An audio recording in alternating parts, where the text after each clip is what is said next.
धरती के सारे राजाओं के पास जो योग्यता है उससे भी ऊंची योग्यता के धनी हनुमान जी थे। इस बात पर मेरा दृढ़ विश्वास है, मैं मानता हूँ। जो नहीं मानता है उठ के खड़ा रहे। आप सब मानते, धरती के जो भी राजा हैं, प्रेसिडेंट है, राष्ट्रपति हैं, उन सब से भी ऊंची योग्यता के धनी थे हनुमान जी, जयराम जी की। अगर कोई राष्ट्रपति कह दे कि हनुमान जी से ज्यादा मेरे में योग्यता है तो मुझे दर्शन दे। मैं तो मानता हूं कि हनुमान जी की योग्यता की बराबरी का आज धरती पर कोई राजनेता या कोई मानवी मुझे नहीं दिखा आज तक। ऐसे हनुमान जी, अष्ट सिद्धि नवनिधि के धनी हनुमान जी, वो हनुमान जी ब्रह्म ज्ञान का सत्संग पाने के लिए राम जी के बिना पगार के सेवक हुए। अनकंडीशनल सरेंडर हुए। अष्ट सिद्धि नवनिधि के धनी, रूप बदल लेते थे। लंका के उस स्वामी को दहशत डालने में कोर कसर नहीं रखे। ऐसे अंगत और हनुमान जैसे भी श्री राम के सेवा में लगे ताकि राम के हृदय का सत्संग हमारे हृदय में पच जाए।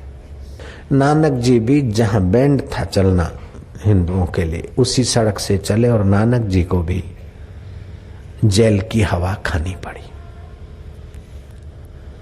जिस बाबर को दुआ दी नानक जी ने, उसी बाबर के जेल में भारत के संत धकेल दिए गए।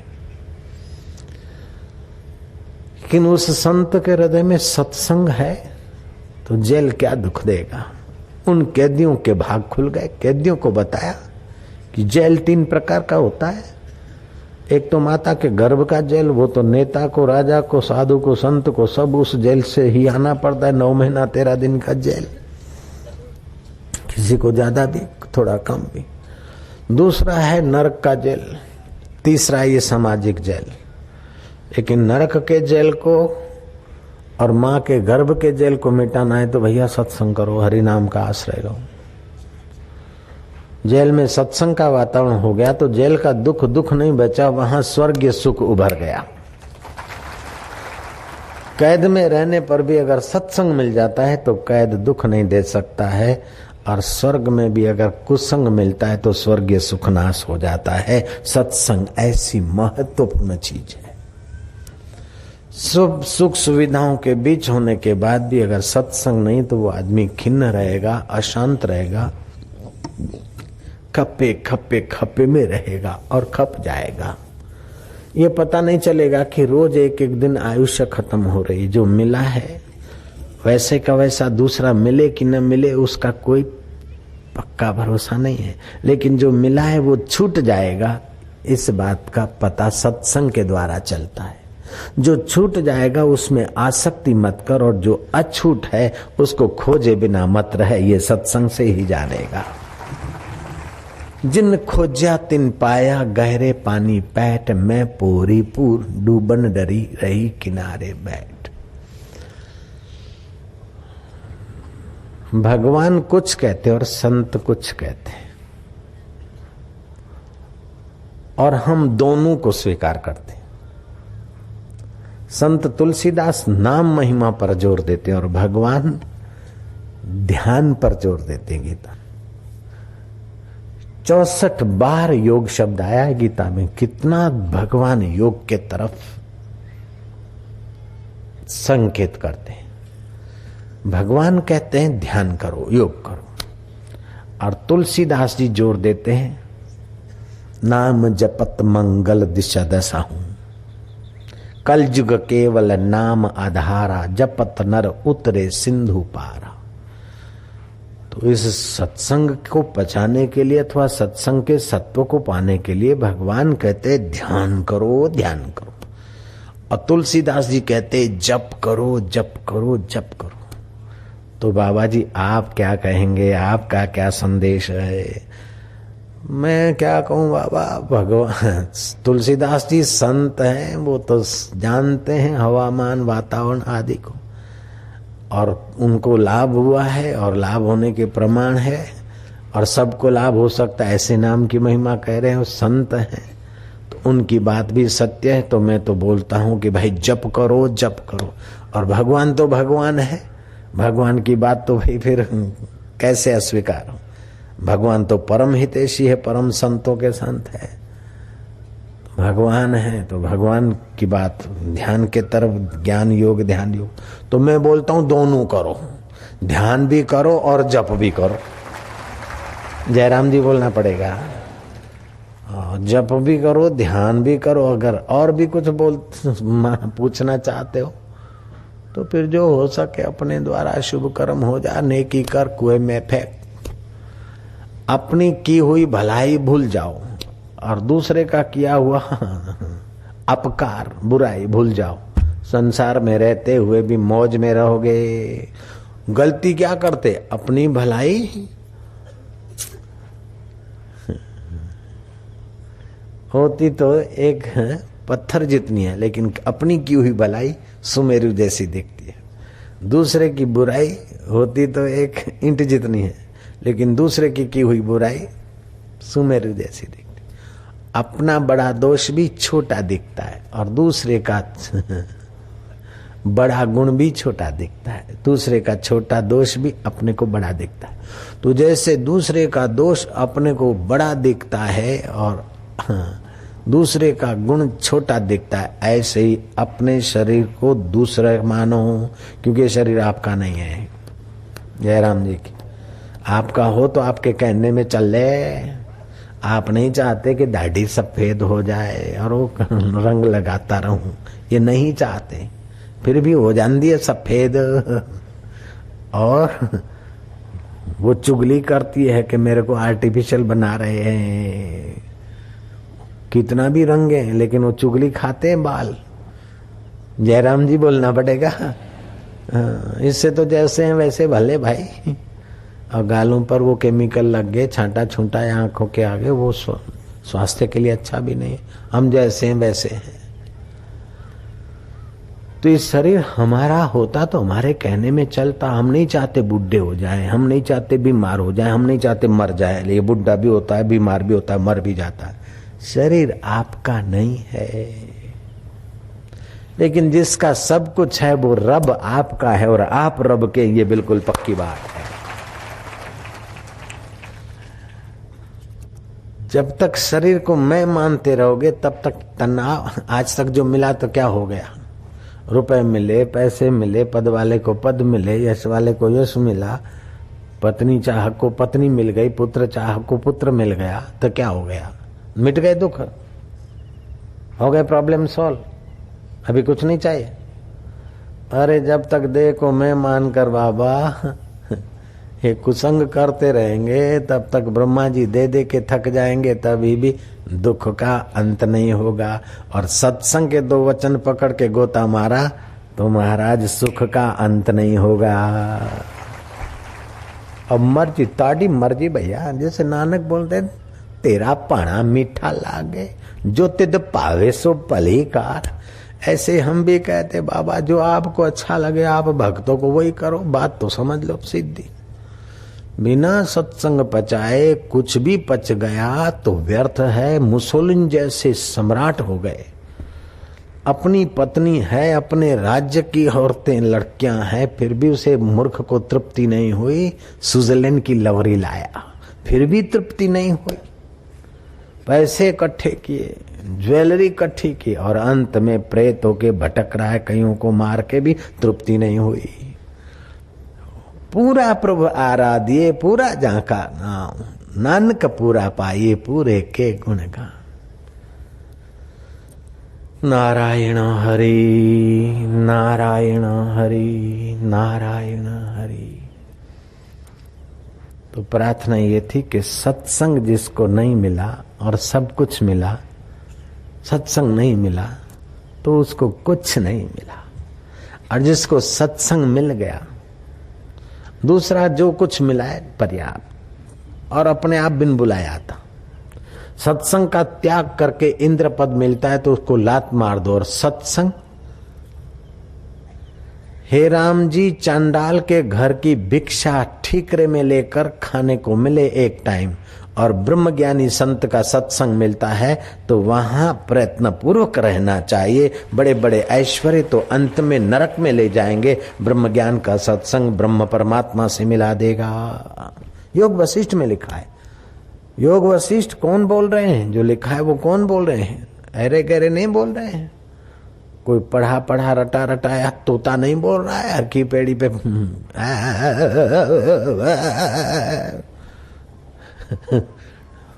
कोई गवैया नहीं बोल रहा है, कोई कथाकार नहीं बोल रहा है, कोई बड़े बड़े वो लगा कर 1000 8 1 लाख 8 फलाना 8 विश्व के गुरु भगत के वो नहीं बोल रहे हैं। साक्षात भगवान रामचंद्र मर्यादा पुरुषोत्तम के गुरुदेव श्री बोल रहे हैं। दशरथ के गुरु, राम जी के गुरु, ऐसे महापुरुष वशिष्ठ जी बोल रहे कि राम जी, जिसने सत्संग का त्याग किया उसने सर्वसंग। हे राम जी, चंडाल के घर की भिक्षा ठीकरे में लेकर खानी पड़े और सत्संग मिलता है तो उस स्थान का त्याग नहीं करना चाहिए। बड़े बड़े ऐश्वर्यों का त्याग करके भी जीव को सत्संग खोज लेना चाहिए। तुलसीदास जी कहते हैं, बिनु रघुवीर पद जिय की जरनी न जाई। उस आत्म पद में शांति पाए बिना, अंतर का राज्य पाए बिना जीव की तपन नहीं जाती। चाहे कोई सरपंच बन जाए, जब तक सरपंच नहीं बना था गलबा तब तक आशीर्वाद मांग रहा था। एक मुसलमान लड़का आता था, रामायण भी पढ़ता, गीता भी पढ़ता, उसका नाम था कालू मियां। हम साधना करते थे और कभी एकांत में रहते थे, उस समय की बात। वो कालू मियां आता था तो मैं क्या रोज रोज आता है, आखिर मियां क्या चाहिए बोल। बोले बापू जी मैं क्या बोले ही क्या करता। बोले सरपंच का चुनाव है। क्या दहर तेरे की इतनी है, इतनी चीज जरा सी मांगा, अच्छा करेगा मेरा रब। वो सरपंच हुआ 1 बार 2 बार 3 बार 4 बार 20-25 साल तक वो सरपंच बना रहा है, उसी में खुश है। अब तो बूढ़ा होने लगे। डीसा के पास आछेड़ा गांव है, यहाँ से आबू जाएंगे, आबू रोड के बाद पालनपुर आता है, पालनपुर से रास्ता जाता है डीसा, और डीसा और पालनपुर के बीच आछेड़ा एक गांव है, उसका सरपंच उसी में खुश हो गया। अरे कहाँ तो अल्लाह ताला का अनुभव करने की क्षमता मनुष्य जीवन में, कहाँ तो ब्रह्म ज्ञान पाने की क्षमता मनुष्य जीवन में। कोई बोले मैं सरपंच हो जाऊं, कोई बोले मैं सेठ हो जाऊं, कोई बोले मैं मिनिस्टर हो जाऊं, कोई बोले मैं कुछ हो जाऊं, लेकिन भैया इन पदों को आखिर छोड़ के जाना पड़ेगा। हो जा, हम मना नहीं करते, लेकिन इन पदों के लिए तू अपना जीवन मत गंवा। तू ऐसा पद पाले कि इंद्र भी तेरे आगे मत्था टेके के रहमत कर दो। जयराम जी की ऐसा पद तेरे अंदर पड़ा और एक बार मिले तो कभी उसका अंत नहीं होता। और ये पद मिले, सेठ पद मिले, साहूकार पद मिले। यक्ष ने प्रश्न पूछा, इस जगत में आश्चर्य क्या है महाराज युधिष्ठिर से? तो ये युधिष्ठिर ने कहा, अन्यानि भूतानि गच्छन्ति यम मंदिरम शेषात्रे तिष्ठन्ति किम आश्चर्य मतम परा। हर रोज इस धरती से कई लोग यम मंदिर जा रहे, मर रहे। पैसा खप जाए तो हरकत नहीं,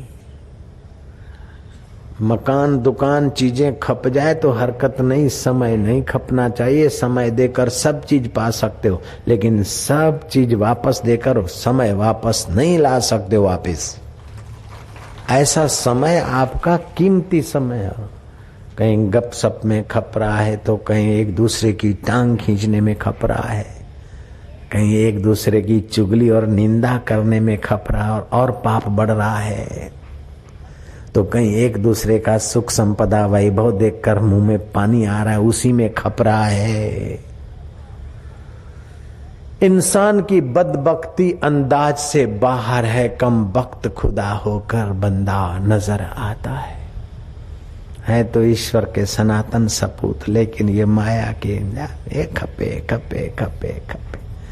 किसी को लाली लिपस्टिक खपे, किसी को मोपेड खपे, किसी को स्कूटर खपे, किसी को लाडी खपे, किसी को लाडा खपे, किसी को धंधे में बरकत खपे, किसी को स्वास्थ्य खपे, किसी को पड़ोसी का सत्यानाश खपे, तो किसी को अपने बेटे का प्रमोशन खपे, किसी को जमाई राजों का प्रमोशन खपे, तो किसी को जमाई राज से डाइवर्स खपे बेटी के लिए।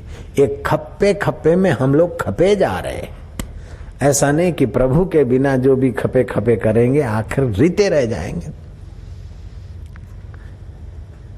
जेकर मिले तो राम मिले, जेकर मिले तो रब मिले, और सब मिला तो क्या हुआ। दुनिया में दिल का मतलब पूरा होया तो क्या होया। प्रयत्न पूर्वक करके सत्संग करना चाहिए। रोटी न मिले तो न मिले, सत्संग जरूर मिले, ऐसे मेरे गुरुजी का नियम था। खुद नहीं सत्संग करते, एकांत में रहते, तभी भी हम लोगों को बुलाते, हम पढ़ते और गुरुजी को सत्संग मिलता। मतलब हम गुरुजी को सत्संग सुनाते थे हमारे गुरु को हम सत्संग सुनाते थे। कैसे? भले पढ़। फिर हम कभी कभी छेड़खानी भी करते थे। इतना स्नेह बरसता था और इतना आत्मीय था, तो हमको देते सुखमणि के पढ़ के सुनाओ।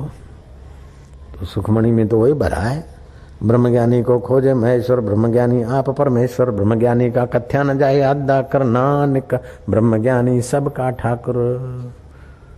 तो हमने पढ़ के चुप हुए, तो बापूजी थोड़ा बोले, व्याख्या करेंगे। हमने कहा बापूजी एक शंका है, वो ब्रह्मज्ञानी को खोजे महेश्वर, तो महेश्वर को ब्रह्मज्ञानी मिले कि नहीं मिले? अगर नहीं मिले तो हमको बताओ, हम अभी उनको बुला लाते, हमने खोजे हैं ब्रह्मज्ञानी। बोले चुप कर दो, पढ़ा अपना आगे बढ़ो। वो प्यारे दिन याद आते कि गुरु के चरणों में बैठने का भी अपना आनंद होता है।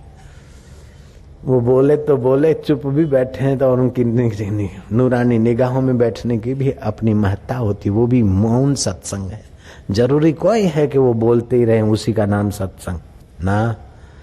सत्य स्वरूप ईश्वर में जिन्होंने विश्रांति पाई, ऐसे महापुरुषों के निकट बैठे रहे, तभी भी मुख सत्संग है वो। तो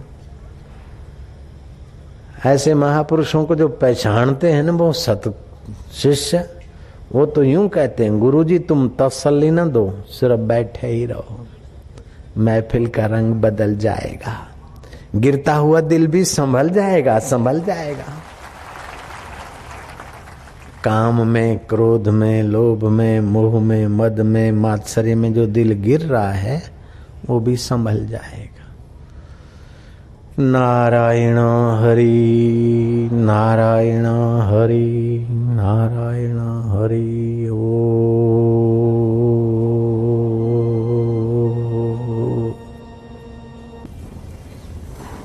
बंधन मुक्त तब तक नहीं हो सकते जब तक आत्यंतिक सुख नहीं मिला। सुख की इच्छा त्यागो, लेकिन सुख की इच्छा तब तक त्यागी नहीं जाती है जब तक ऊंचा सुख नहीं मिला। मानो न मानो ये हकीकत है, सुख इंसान की जरूरत है, जीव की जरूरत है। इंसान की क्या, जीव की जरूरत है। कीड़ी को कोई नहीं सिखाता कि भाई सुखद जगह में जा, सुखद जगह में जाएगी।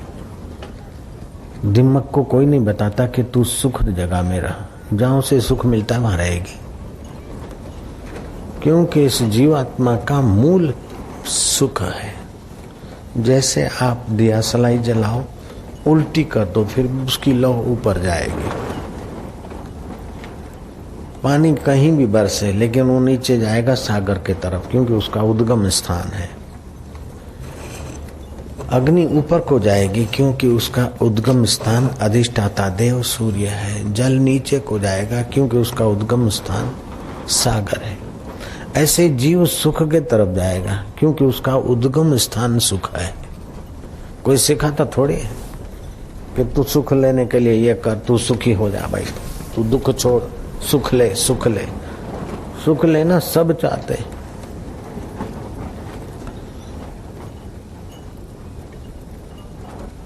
और होते हैं दुखी। कहीं भूल है।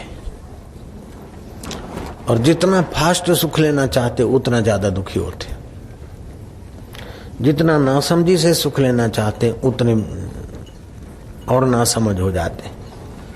लेकिन जितना धैर्य पूर्वक समझ से सुख लेना चाहते उतने खुद तो सुखी होते हैं, उनकी निगाहों से भी समाज के लोग भी सुखी होने लगते हैं। ब्रह्मज्ञानी की दृष्टि अमृतवर्षी कहने के पीछे भी नानक जी का यही संकेत रहा। गीताकार कहते हैं सुखम आत्यंतिक अमुष्यते है, जो आत्यंतिक सुख है उसको ढकने वाले 3 प्रकार के सुख हैं। वो 3 प्रकार के जो सुख हैं वो आत्यंतिक सुख को ढकते हैं। एक वो सुख है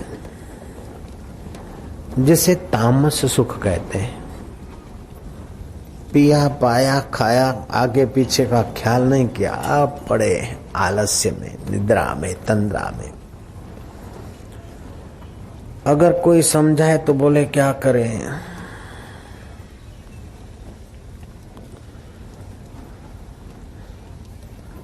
बड़े दुखी हैं इसलिए जरा पी लिया, शराब पी ली, जरा अफीम खा लिया। वास्तव में सुख दुख कलात्मक स्थिति है, इच्छात्मक स्थिति नहीं है। कला अगर ठीक आ जाए तो आप सुखी हो सकते हैं, और कलात्मक अगर जीवन नहीं है तो आप सुखी होने की कला नहीं जानते, तो सुखी होने के चक्कर में दुखी हो जाते। ध्यान दें, ये तात्विक प्रवचन है।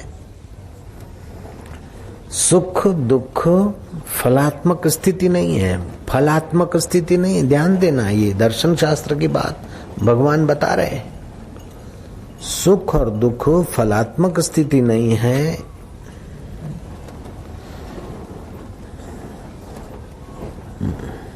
कलात्मक स्थिति है, इच्छात्मक स्थिति नहीं है।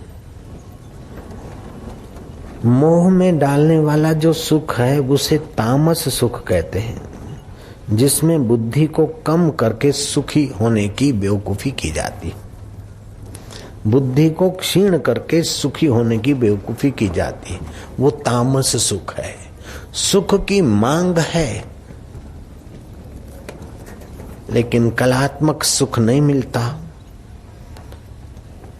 इच्छात्मक सुख न होते हुए भी कोशिश करके पाते हैं, वे बेवकूफी से तामस सुख में जा गिरते हैं। जीते जी तामस सुख लेने की आदत पड़ती है तो मरने के बाद भी तामस योनियों में चले जाते हैं। वृक्ष आदि, भूंड आदि और सर्प आदि तामस योनियों में चले जाते हैं। ये कलात्मक स्थिति को नहीं जानते, इसलिए इच्छात्मक स्थिति का अनुसरण करते तो तामस सुख में चले जाते हैं। मोह में डालने वाला तामस सुख है। दारू पिया, ज्ञान तंतु पर असर हुई, और कोई पदार्थ खाए, ज्ञान तंतु दबे, बुद्धि कुछ दबी, संवेदनाएं कुछ दबी, न घाटा पूरा हुआ, न बिछड़ा मित्र मिला, न मरा हुआ व्यक्ति वापस आया। लेकिन बोले क्या करे यार, दुखी थे इसलिए। लोग कहे क्यों पीते हो, मन कहता क्यों जीते हो। पीने की कोई चाह नहीं, जीने की कोई राह नहीं, मैंने पीना सीख लिया तो मर। जयराम जी की कलात्मक स्थिति नहीं है, इच्छात्मक स्थिति हो गई। अपनी इच्छा के अनुसार अर्थ घटन करके भी पी पाके भी सुखी होने के रास्ते चला। इसको बोलते तामस सुख, मोह में डालने वाला। दूसरा होता है राजस सुख, विषय इंद्रिय संयोगात, जिसमें वस्तु, इंद्रियां और आपके मन का मेल होता है, और जो सुख मिलता है उसे विषय इंद्रिय संयोग जन्य सुख बोलते हैं। पिक्चर देखने की इच्छा हो, आंख ठीक हो और आपका इच्छित पिक्चर हो तो आपको मजा आएगा। इच्छित परफ्यूम हो और नाक ठीक हो तो आपको मजा आएगा। लेकिन इच्छा एक जैसी रहती नहीं, तो ये चीजें होने के बाद भी इच्छा बदलती है तो बोतलें भरी पड़ी रहती, फिर मजा नहीं आता। पिक्चर चलती रहती है, फिर मजा नहीं आता। तो ये सारे मजे इच्छात्मक वृत्ति बनती है, मनोवृत्ति, तब सुख की भ्रांति होती है। किसी शराबी कबाबी को शराब कबाब दे दो, मेहमान को वो खुश हो जाएगा। लेकिन जो वैष्णव है, संयमी सदाचारी है, और वो तुम्हारे घर आया और उसके स्वागत में शराब कबाब रख दिया तो वो नाराज हो जाएगा। तो शराब कबाब में सुख नहीं है और मेवे मिठाई में सुख नहीं है। जिसकी जैसी इच्छा है उसको इच्छा पूर्ति के अनुसार वस्तु मिलती है तो अपने को सुखी मानता है। हकीकत में इच्छा पूर्ति के अनुसार वस्तु मिलती है तो इच्छा भाग जाती, उस समय इच्छा खत्म हो जाती, तो सुख आत्मा का झलकता है। लेकिन व्यक्ति समझता कि इसमें से सुख मिला, उसमें से सुख मिला। तो ये है राजस सुख। वस्तु, इंद्रिय और आपकी इच्छा के मेल से जो भी सुख मिला वो ज्यादा देर टिकता नहीं है। लेकिन जैसे कुत्ता हड्डी को चबाते चबाते मेड़ुओं में घाव हो जाता है और रक्त निकलता है और समझता कि मजा आ रहा है, ऐसे ही अपनी ऊर्जा, अपनी एनर्जी, अपनी शक्ति खर्च करके बाहर की वस्तुओं का संयोग करके आदमी जो सुखी होने की भ्रांति करता है वो राजस सुख है।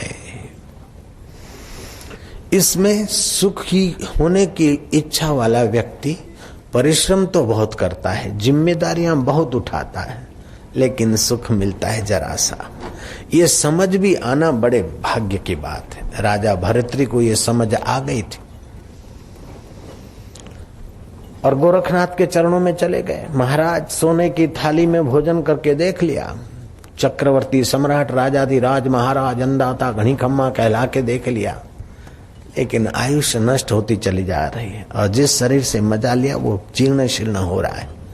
मौत का गला दबोच ले महाराज, पता नहीं, मुझ दास पर कृपा करो, मेरा हाथ पकड़ो महाराज, संसार में डूबा जा रहा हूं, राजसी सुख ने मुझे तबाह कर दिया।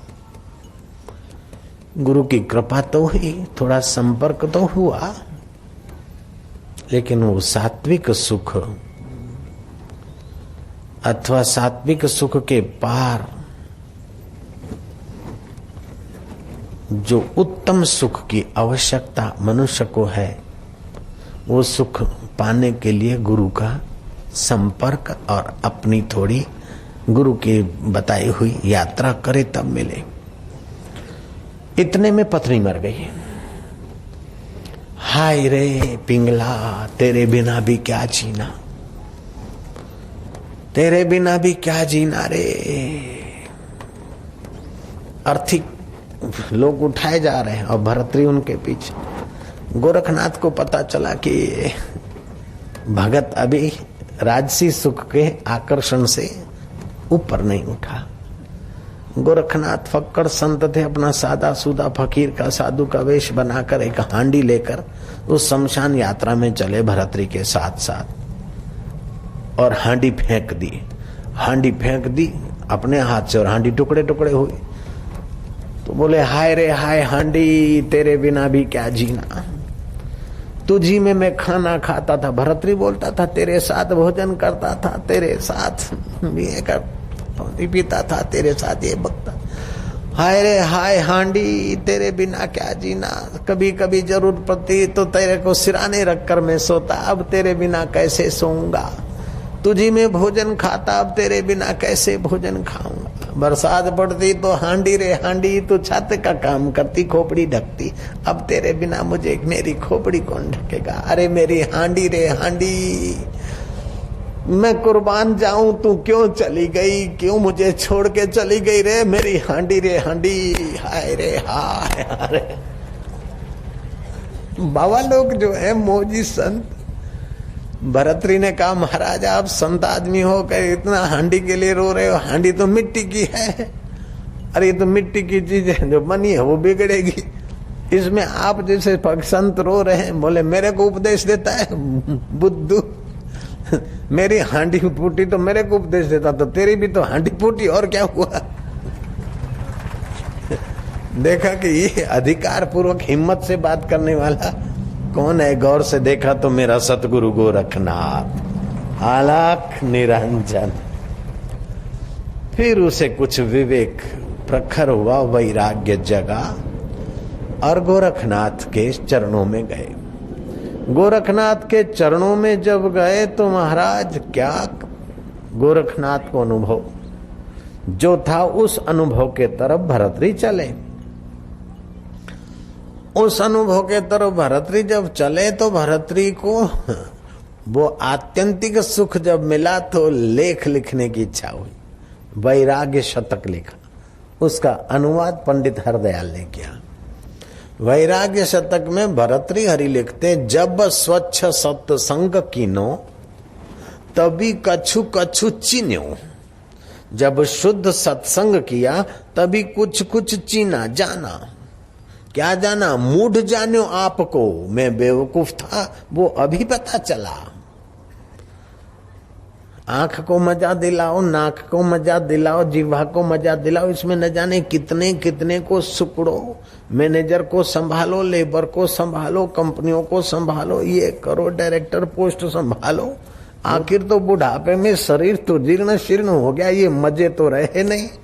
भोगों को हमने तो भोगा नहीं, भोग हमें बूढ़ा करके छोड़ दिया। अब तो शमशान के दिन ये नजीक आ रहे हैं। हाय रे हाय, दुनिया के जो मजे हैं हरगिज कम न होंगे, चर्चे यही रहेंगे, अफसोस हम न होंगे। ये राजस सुख ने खपा दी जिंदगी, निचो दिया हमारा समय। जो ब्रह्म के साथ, ईश्वर के साथ खेलने की क्षमता, योग्यता, बुद्धि थी, नम्रता का गुण है, वो सारा का सारा इन कंजर विषयों ने खींच लिया हमारा। भरतरी ने कंजर नहीं कहा, ये मेरा मिलावट है। जयराम जी की। जब स्वच्छ सत्संग कीनो तभी कछु कछु चीन्यो, मूढ़ जान्यो आपको।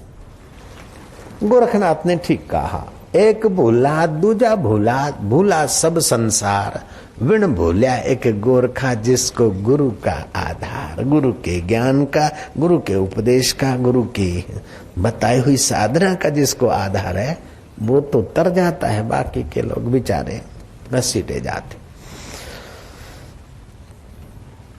वो आत्यंतिक सुख नहीं मिला तो होगा क्या?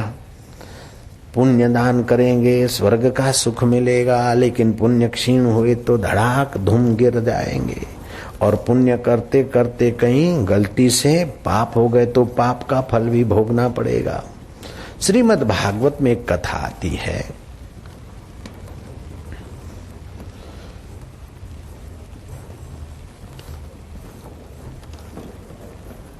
कि शांब और उसके 3-4 साथी अरण्य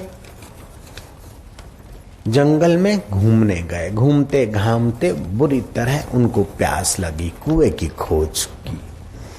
कुएं की खोज करते करते एक कुआं मिला, लेकिन कुएं में पानी नहीं था। क्रिकेट पड़ा था एक बड़ा मोटा सा। उस क्रिकेट को देखकर दया उपजी शांब और शांब के साथियों को। रस्सी वस्सी, चमड़े की रस्सियां इधर उधर करके उसको निकालने का यत्न किया, लेकिन वो क्रिकेट बड़ा भारी था, निकल नहीं पाया। आखिर उन्होंने जाकर ये बात श्री कृष्ण को कही। श्री कृष्ण आए और उन्होंने उसको निकाल दिया। श्री कृष्ण के करुणामय हस्त से और दिव्य दृष्टि से वो क्रिकेट का शरीर छूटा और क्रिकेट का जीवात्मा देव शरीर में प्रकट हुआ। कृष्ण ने कहा, महाभाग, तुम इतने दिव्य आत्मा हो, तुम ऐसा दुख भोगने के योग्य नहीं हो, फिर भी किस कारण तुमने दुख भोगा? अपने मित्रों को, अपने साथियों को कर्म की गति, राजस सुख का परिणाम अंत में कुछ भी नहीं, इस बात की समझ देने के लिए अंतर्यामी कृष्ण सब जानते थे, फिर भी अनजान होकर पूछा, सांब, प्रद्युम्न, चरुभानु, गर्वे आदि टिकटिकी लगाकर देख रहे थे। उस उपवन में एक कुआं से निकला क्रिकेट एकदम देव स्वरूप में आया और श्री कृष्ण कह रहे हैं, तुम किस कर्मों के कारण यहां आए हो, अपनी बात बताओ।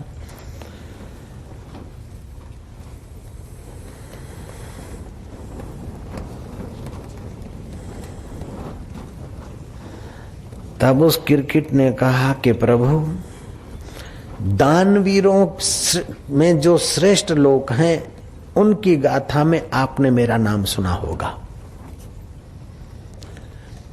जो दानवीरों में सर्वोपरि लोग हैं उन लोगों में मेरी प्रशंसा आपने सुनी होगी।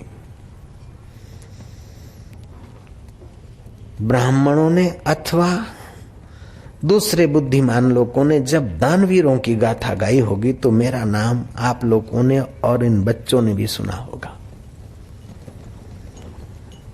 मैंने ऐसे ऐसे दान किए कि धूलि के कण जितनी अथवा आसमान के तारों जितनी मैंने सुंदर गायें दान की।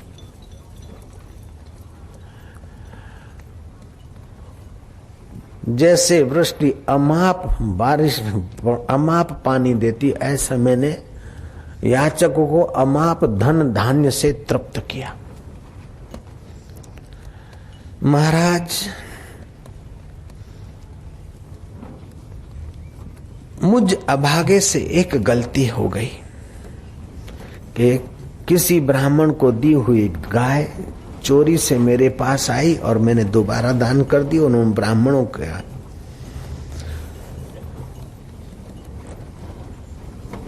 आपस में तू मैं हुई और मेरे कहने पर वो ब्राह्मण नाराज होकर चले गए और उन जब समय पाकर मेरी मृत्यु हुई तो यमराज ने कहा कि तुम अपने पुण्य का फल भोगना चाहते हो कि पाप का?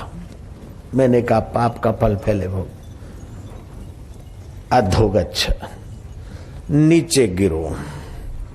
नीचे गिरो कहते ही मैं नीचे गिरा और गिरते गिरते इस कुएं में किरकट होकर आकर पड़ा।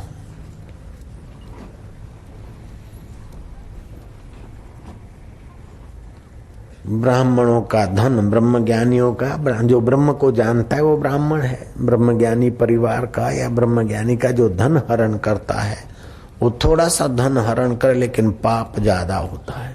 ब्रह्मवेताओं की थोड़ी सी सेवा करे तो पुण्य ज्यादा होता है, थोड़ी सी निंदा करे तो अशांति होम डिलीवरी हो जाती। थोड़ा सा उनमें 19-20 देखे या स्वार्थ का व्यवहार करे तो अपना मन ग्लानि से भर जाता है। कीड़ी के पग नेवर वाजे सो भी साहिब सुनत है। तो इस प्रकार महाराज मेरे से छोटी सी गलती हो गई, लेकिन मैं दान पुण्य करता था और मेरे मन में इच्छा थी कि भगवान कृष्ण वैसे तो सबके अंतर्यामी परमेश्वर हैं, लेकिन मेरे को उसके सगुण साकार के दर्शन भी हो। हे प्रभु, आपकी कृपा से और आपके दर्शन की शुभ इच्छा ने आज आपके समक्ष मुझे देव दुर्लभ योनि में प्रकट कर दिया है। नाथ, अब मैं स्वर्ग का सुख भोगने के लिए जा रहा हूँ, आप मुझे आज्ञा दीजिए। राजस सुख है। अभी भी वो राजा ये नहीं कहता कि भगवान जिसमें मेरा भला हो वैसा उपदेश दीजिए, सत्संग सुनाइए। राजस सुख की कितनी गहरी वासना घुस जाती। कृष्ण मिले हैं और राजा नृग कहते हैं कि पाप का फल तो पूरा हो गया, आपके दर्शन की इच्छा थी वो भी पूरी हो गई। अब आज्ञा दीजिए मैं स्वर्ग के दिव्य भोग भोगूं। धत तेरे की लीला साहब बापू मिला होता तो बेवकूफ कुछ और मांगता। नारायण हरि। लेकिन ये जरूरी नहीं, हमारे लीलासा बापू से भी लोग यही मांगते थे कि महाराज सुखी हो जाऊं, परलोक सुधर जाए, इधर हो जाए उधर हो जाए। तो कोई कोई विरले हैं जो ईमानदारी से आत्यंतिक सुख परब्रह्म परमात्मा को जानने का, परब्रह्म परमात्मा के सुख पाने का, परब्रह्म परमात्मा के साथ अपना जो सनातन संबंध है उसको पाकर जीते जी मुक्त होने की किसी किसी में लालसा होती। मनुष्याणाम सहस्रेषु, हजारों मनुष्यों में कोई एकाध, मनुष्याणाम सहस्रेषु कश्चित् वेति तत्वतः, मनुष्याणाम सहस्रेषु कश्चित् यतति सिद्धये यतताम अपि सिद्धानाम कश्चित् वेति माम तत्वतः। हजारों हजारों लोग मनुष्य शरीर में पैदा होते हैं, ईंट चूना लोहा लक्कड़ मकान दुकान कुर्सी मठ मंदिर पाकर आई एम वेरी हैप्पी, मेरे तो 2 आश्रम है और 2-4 मंदिर भी अपने निजी हैं और बाकी के ट्रस्ट के भी बना रखे, मेरे का तो बड़ा मजा है। अब सुन ले भैया, मेरे गुरु के मित्र संत थे गंगागिरी जी महाराज। तो गुरु जी से तो कुछ पूछने में जरा संकोच होता था मर्यादा, तो गुरु जी के जीवन चरित्र के बारे में पूछने के लिए मैं उत्तरकाशी गया गंगागिरी जी महाराज के पास, आज से 30 साल लगभग पहले। तो उस समय वे 92-93 वर्ष के थे। तो जो कुछ मुझे पूछना करना था, गुरुजी का थोड़ा आनंद लेना था। महापुरुषों के विषय में जब चर्चा करते ना तो उसका भी अपना रस आता है, आनंद आता है, बुद्धि में कुछ निखार आता। तो उन्होंने गंगागिर महाराज ने, मेरे गुरुजी के मित्र संत ने बताया कि यहाँ फलाने संत थे, उनके पास ऋषिकेश का एक महामंडलेश्वर आया और उनके चरणों में फुट फुट कर रोया। तो संत ने बोला, क्या बात है महामंडलेश्वर हो, आपका तो बड़ा नाम है, आपको क्या तकलीफ है, क्या कमी है, क्या कभी शास्त्रार्थ में परास्त हो गए हो क्या, अथवा कोई धन की कमी है, या आश्रम या मठ बनाना चाहते और नहीं बन रहा है, क्या आपको चाहिए? बोले महाराज क्या आपके चेले बेले गद्दार हुए क्या? बोले महाराज नहीं नहीं, मेरे शिष्य और शिष्याएं तो ऐसे कुर्बान जाते मेरे पर कि महाराज मैं उत्तर काशी अगर पैदल आऊं तो मेरी शिष्य और शिष्य अपने बाल बिछा दे, उनके बालों पर पैर रखते रखते पहुंचूं, इतने मेरे शिष्य हैं और इतने कुर्बान जाते हैं। वो सो जाए आमने सामने और उनके बाल बिछ जाएं, उन बालों पर चल कर मैं आऊं। इतने शिष्य शिष्याएं हैं और बड़ी सेवा करते। रुपए पैसे तो इतने हैं कि महाराज सड़क पर रुपए बिछाकर उन पर पैर रखते रखते यहाँ पहुंचो तभी न खूटे। और शास्त्रार्थ में तो महाराज आप जानते हैं, न्याय शास्त्र, वैशेषिक, सांख्य, योग, पूर्व मीमांसा, उत्तर मीमांसा, षड दर्शन तो चाट गया हूं। शास्त्रार्थ में तो दिन को रात साबित करना हो तो करा दूं, रात को दिन साबित करना तो करा दूं, ऐसे आपकी कृपा है। तो मंडलेश्वर फिर क्यों रोते हो? बोले महाराज ये मठ है, ये मंदिर है, ये पैसे हैं, ये शिष्य हैं, लेकिन शास्त्रों में जो आत्यंतिक सुख की बात कही है महाराज वो मेरे पास नहीं है, कृपा करके वो उपाय बताइए। मैं आपके चरणों में आया, कुर्बान जाऊं ऐसी मति पर। फिर गंगागिर महाराज ने मेरे को बताया कि उस संत ने उसको कहा कि देख मंडलेश्वर, इतने मठ हैं, इतने मंदिर हैं, जरा व्यवस्था करके आऊं या किसी को बताएगा, चिट्ठी पत्ता लिखेगा तो फिर कुछ नहीं होगा। ये उत्तरकाशी से ऊपर कोई इधर उधर जो गांव है, गांव के नजीक घास-फूस की झोपड़ी बना लो, अनजान होकर रहो, एक टाइम भिक्षा मांग कर आओ और ब्रह्म सूत्र आदि का पठन करो, उपनिषदों का प्राणायाम आदि करो। तुम तो दूसरों को उपदेश दिए हो, वो उपदेश आत्मसात करने के लिए लग जाओ तो काम बन जाएगा। वो 1 साल लग गए और बाद में कहा तरती शोकम आत्मवित, आत्यंतिक सुख पा लिया, ब्रह्म ज्ञानी बन गए। ब्रह्म ज्ञानी की महिमा नानक जी कहते हैं, ब्रह्म ज्ञानी को खोजे महेश्वर, ब्रह्म ज्ञानी आप परमेश्वर। ब्रह्म ज्ञानी का दर्शन बड़ भागी पावई, ब्रह्म ज्ञानी को बल बल जावे। ब्रह्म ज्ञानी की दृष्टि अमृत वर्षी, उसके निगाहों से वो ब्रह्म सुख के व्यवस बरसते हैं। उसकी वाणी उस ब्रह्म परमात्मा को छू कर आती है तो सुनने वाले के चित्त को शांति, आनंद और माधुर्य बख्शती है। ऐसा ब्रह्म ज्ञान पाने का सब मनुष्यों को अधिकार है, लेकिन कोई विरला विरला आत्यंतिक सुख को पाता है। बाकी तो महाराज कोई हाल मस्त, कोई माल मस्त, कोई तूती महीना सुए में, कोई खान मस्त पहरान मस्त, कोई राग रगिनी दोहे में, कोई अकल मस्त, कोई शकल मस्त, कोई चंचलताई हासी में, एक खुद मस्ती बिन और मस्त, सब बंधे अविद्या फांसी में।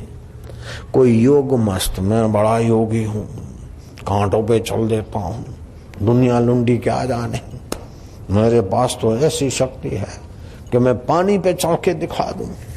तू पानी पे चढ़ के दिखा दे, उस पार चला जा तो क्या 50 पैसे कमाए, वो 50 पैसा नाव को दे के जाता है, तू योग बल से पैदल जाता है, 50 पैसे कमाए 12 साल में, और क्या किया।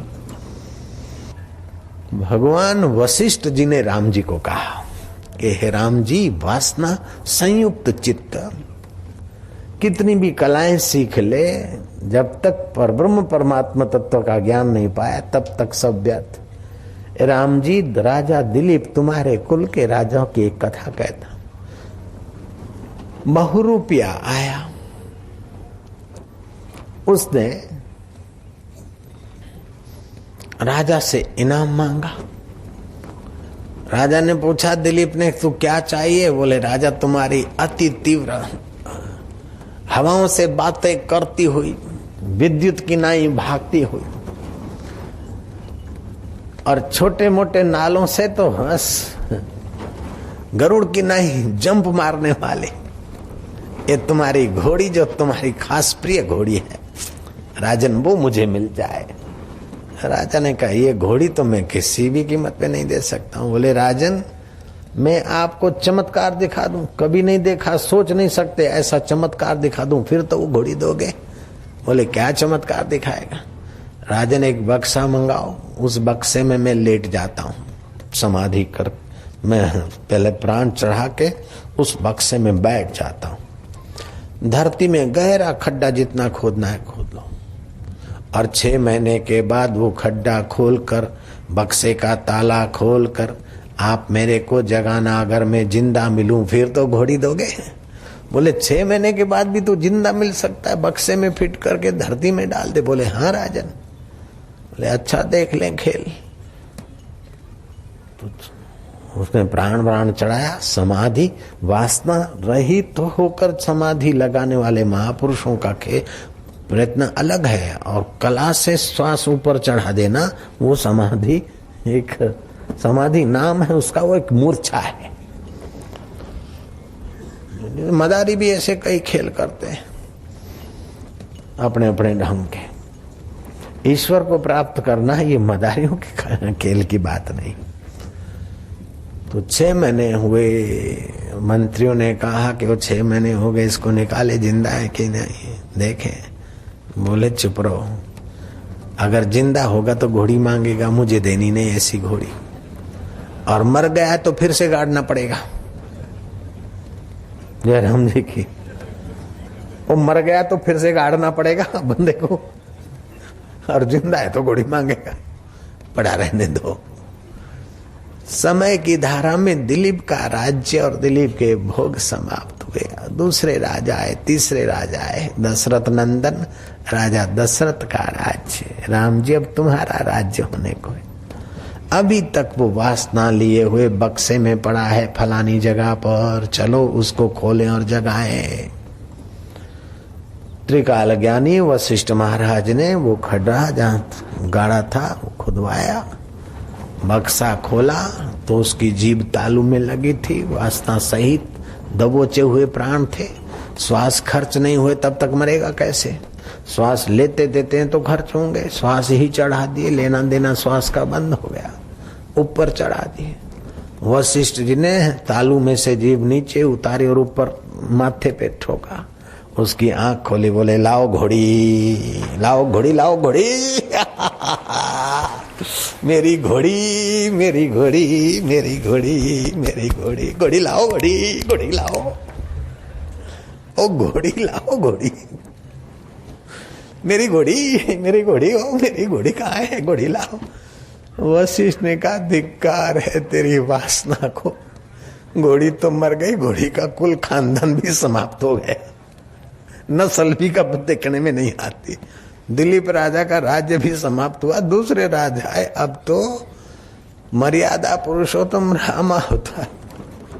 वासना तू कहाँ तक भटकाती है?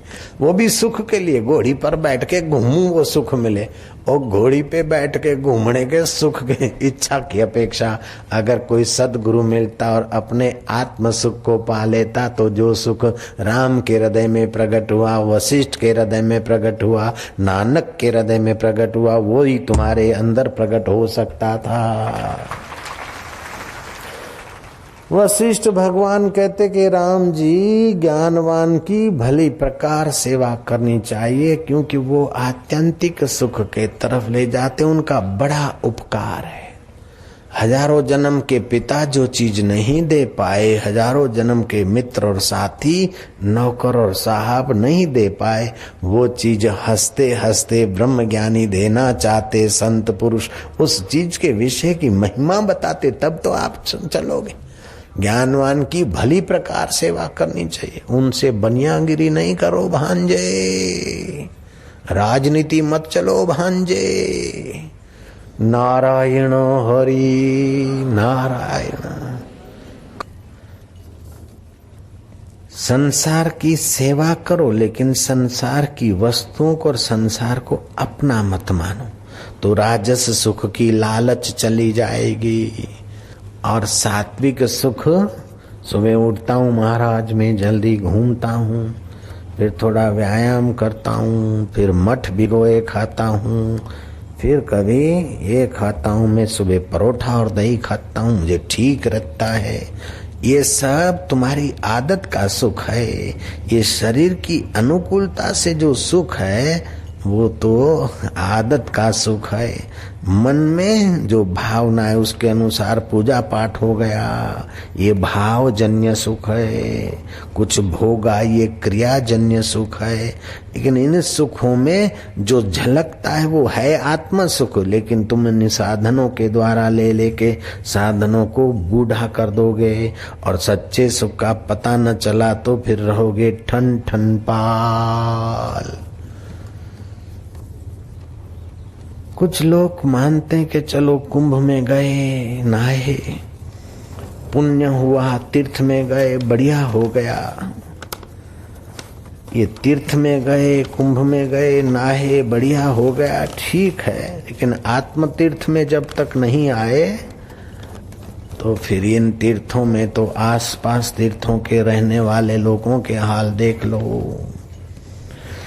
तीर्थ में जाना, नहाना ये पुण्य कर्म तो है, लेकिन जो आत्म तीर्थ में नहीं नहाते आते उनको शास्त्र सावधान करते हैं।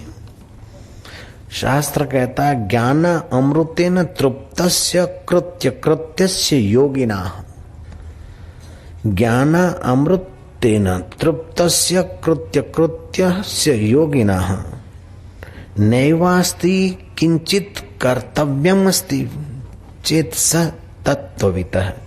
जो पुरुष ज्ञान रूपी अमृत करके तृप्त है और कृत्य कृत्य है, उसको किंचित भी कर्तव्य नहीं है। यदि वह अपने में कर्तव्य को जान मानते हैं तो वह तत्ववित नहीं है। इदम तीर्थम भ्रमन्ति तामसा जनाः आत्म तीर्थम न जानन्ति कथम मोक्ष।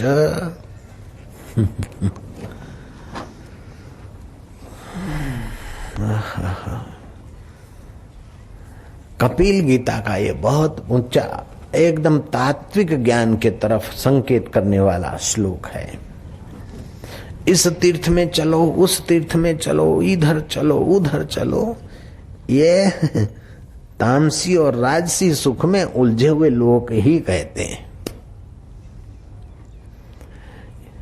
इदम तीर्थम भ्रमन्ति तामसा जनाः आत्मतीर्थम न जानन्ति कथम मोक्ष मृजु प्रिय है। ये कपिल गीता का श्लोक है। भगवान शिव पार्वती से कहते हैं, हे पार्वती, यह तीर्थ है, वह तीर्थ है, ऐसे जानकर अज्ञानी जीव इधर से उधर चक्कर काटते रहते। उन तीर्थों में तो जाना होता है आत्म तीर्थ में आने के लिए, लेकिन आत्म तीर्थ में आने की व्यवस्था नहीं मिली अथवा गए नहीं तो इदम तीर्थम कभी जाए केदार, कभी जाए मक्के। आत्म तीर्थ में नहीं आया तो खा ले दर दर के धक्के। जयराम जी बोलना पड़ेगा।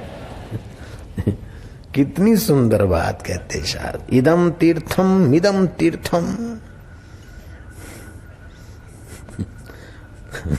ब्रह्मति तामसा जना आत्मतीर्थम न जानन्ति कथम मोक्ष ब्रजु प्रिय है। हे पार्वती, यह तीर्थ है, वह तीर्थ है, ऐसे जानकर अज्ञानी जीव भ्रमते फिरते हैं, क्योंकि वह आत्म तीर्थ, आत्मा रूपी तीर्थ को नहीं जानते हैं।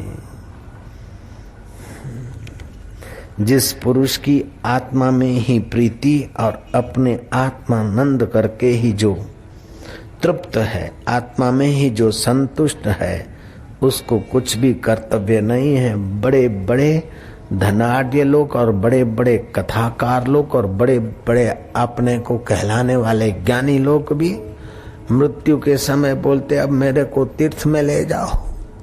आखिरी दिनों में तीर्थ में वास करेंगे तो मुक्ति होगी, तो फिर आत्म तीर्थ का क्या महत्व है। कबीर जी का ठोस अनुभव है कि लोग तो मरने के दिनों में काशी जाते, कबीर ने कहा मरने के समय मुझे मगहर ले जाओ। बोलते मगहर में जो मरता है वो सुअर होता है। क्या उस स्थान का इतना प्रभाव कि मेरे आत्म परमात्मा के आत्यंतिक सुख के अनुभव को छीन लेगा? नहीं छीन सकता। वो मगध में मरने को गए।